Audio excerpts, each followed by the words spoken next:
እፎይን ያህል እንኳን እኔ በግሌ አላገለገልኩ። እፎይ እድለኛ ነው። የቅዱሳኑ ሁሉ በረከት ደርሶታል። የቅዱሳኑ ሁሉ ጸጋ ደርሶታል። እንዲሁም በእፎይ ልንቀና ነው የሚገባው። በእውነት ነው የምላችሁ። ሰርቆ አይደለም፣ ሰው ደብድቦ አይደለም፣ ሌባ ሆኖ አይደለም፣ ወይ የሆነ ዘረኛ ሆኖ አይደለም፣ ወይ ስለሆነ ነገር አውርተው አይደለም፣ ወይ ደግሞ በማይረባ ቦታ ተገኝተውም አይደለም። እሱ በገባው ልክ ስለ እምነቱ አስረዳ። እሱ በገባው ልክ የክርስቶስን ፍቅር ገለጠ። ስለዚህ ፈተና መጣበት። ይሄ ደግሞ ክርስትናችን ነው።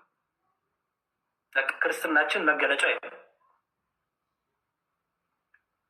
ስለዚህ እንዲሁም እፎይ በጣም ትልቅ ጸጋን ያገኘው።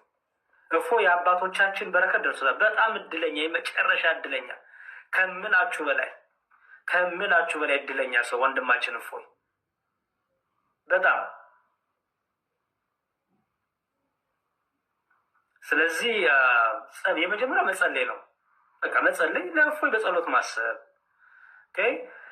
አሁን እረፍት ጊዜ ወስዷል። እረፍት ጊዜውን በደንብ እንዲወስድ፣ በደንብ የጸሎት ጊዜ እንዲሰጠው፣ በጾም በጸሎት እንዲበረታ በጸሎት አስቡት። በሚያስፈልገው ነገር ማገዝ የሚገባ ነገር ሁሉ እናግዘዋለን። ምንም ችግር የለውም።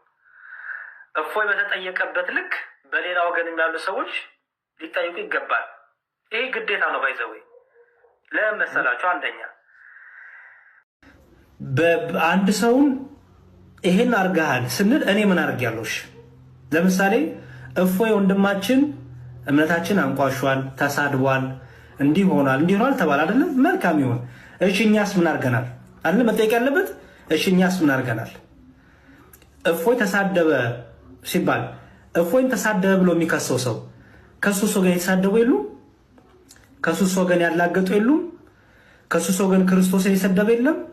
ከዛ ወገን ክርስቶስ ላይ ያላገጠ፣ ክርስቶስ ላይ ያሾፈ፣ ክርስቶስን የሳደበ፣ ቅዱሳኑን የሰደበ የለም እንዴ?